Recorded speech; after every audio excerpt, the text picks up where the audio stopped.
नमस्कार दोस्तों, स्वागत है आप सभी का हिंदी स्टडी में और आशा करती हूँ आप सभी स्वस्थ होंगे और अच्छे से तैयारी कर रहे होंगे। दोस्तों, ये हम भक्ति काल के वस्तुनिष्ठ क्वेश्चन कर रहे हैं। लास्ट ईयर आए हुए क्वेश्चन है, उसी क्रम में आगे के क्वेश्चन देखेंगे। और आप मेरे चैनल पर पहली बार आए हैं तो चैनल को सब्सक्राइब कर लेना, बेल आइकन को क्लिक कर लेना, जिससे आने वाली वीडियो को नोटिफिकेशन आपको मिल सके। और वो वीडियो पसंद आए तो लाइक करना ना भूलें।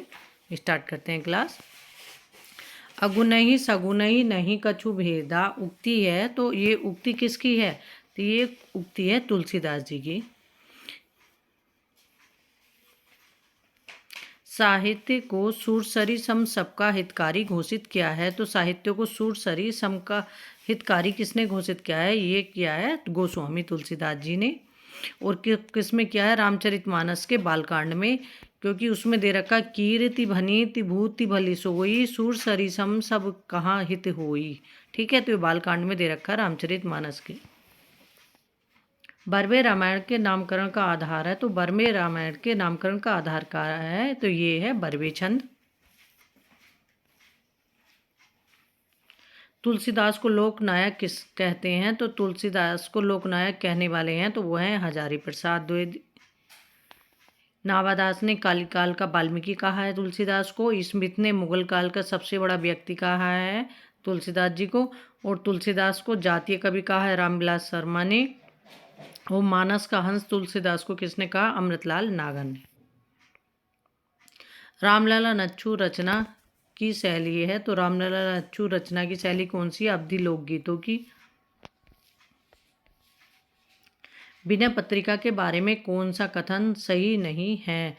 तो इसमें कौन सा कथन सही नहीं है? तो वो है इसमें ऑप्शन ए, 270 पद हैं, तो ये गलत है। इसमें 279 पद हैं। ठीक है।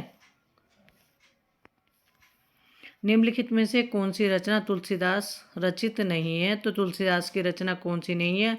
ध्यान मंजरी या राम ध्यान मंजरी, ये किसकी रचना है? ये अग्रदास की रचना है। तुलसीदास ने कलयुग का वर्णन कवितावली के किस कांड में किया है? तो तुलसीदास ने कलयुग का वर्णन कवितावली के उत्तर कांड में किया है। और रामचरितमानस के भी उत्तर कांड में ही कलयुग का वर्णन किया है।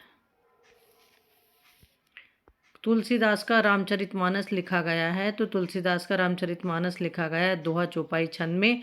और किस भाषा में? अवधी भाषा में।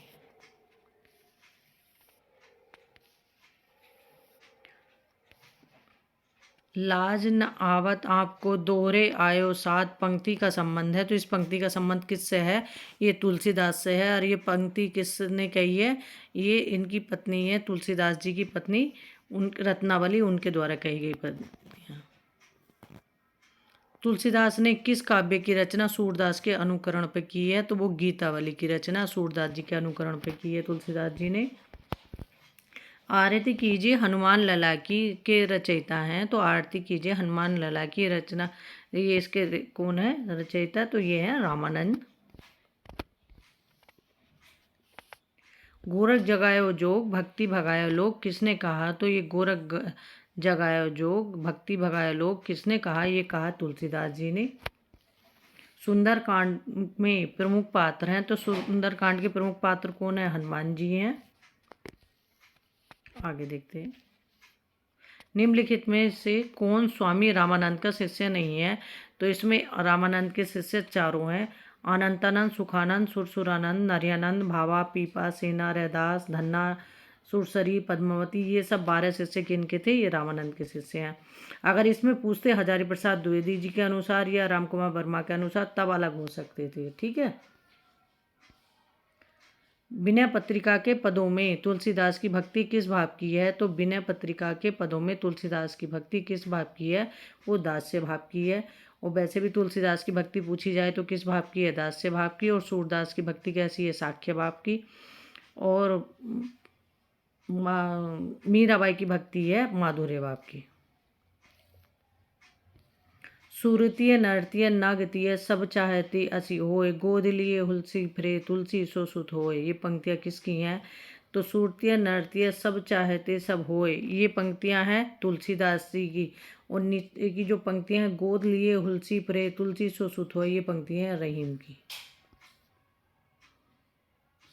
जब मन लागे राम सो तब अनंत कहाँ को जाए। दादू पाड़ो लूड़ जो ऐसे रहे समाई। उक्त पंक्तियों का आशय है मन जब राम में लीन हो तो अन्यत्र नहीं भटकेगा। आगे देखते हैं।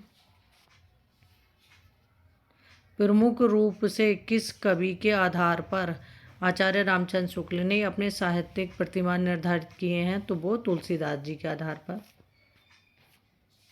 उत्तरकांड के कलयुग प्रसंग में तुलसीदास ने लिखा है, तो तुलसीदास जी ने क्या लिखा है? इसमें ऑप्शन हमारा ए सही होगा, ए और सी।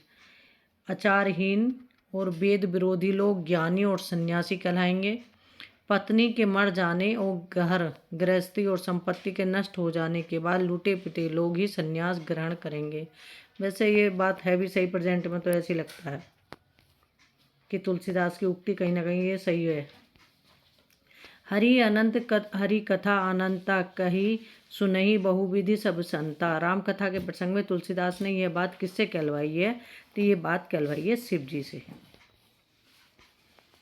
निम्नलिखित में से कौन सी रचना अग्रदास की नहीं है? तो इसमें अग्रदास की रचना कौन सी नहीं है? रूपमंजरी। रूपमंजरी किसकी रचना है? नंददास की रचना है।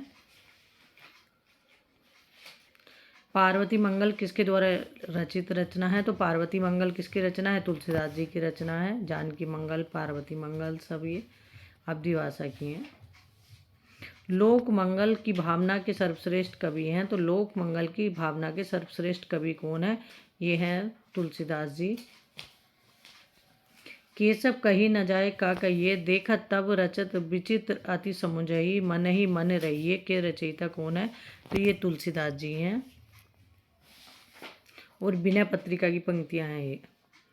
विनय पत्रिका किस भक्ति काव्य परंपरा की रचना है? तो विनय पत्रिका किस भक्ति काव्य परंपरा की रचना है? ये राम भक्ति काव्य परंपरा की रचना है। कवि केशवदास की कौन सी कृति अपने बढ़ने विषय की अपेक्षा छंदों की विविधता में भटक गई लगती है? तो यह है रामचंद्रिका, केशवदास जी की रचना। और इसमें कितने प्रकाश हैं? 39 प्रकाश हैं। और इसका समय क्या है? ये 1601 ईस्वी। अवधी भाषा की शब्दावली को साहित्य की परिनिष्ठित शब्दावली बनाने का प्रथम श्रेय इन्हें दिया जाता है। तो इन्हें मतलब किन्हें दिया जाता है? गोस्वामी तुलसीदास जी को। अवधी भाषा की मतलब साहित्य की परिनिष्ठित शब्दावली का प्रयोग किया है, जो इन्होंने रामचरितमानस लिखी है उसमें। अर्थ न धर्म न काम रुचि गति न चाहो निर्वाण जन्म जन्म रति राम पद यह वरदान न आन। रामचरितमानस में ये आकांक्षा निम्नलिखित में से किसकी है? तो ये आकांक्षा है भरत की। निम्नलिखित में से एक राम भक्त कवि हैं। तो राम भक्त कवि इनमें से कौन है? नाभादास। नाभादास के गुरु कौन थे? अग्रदास।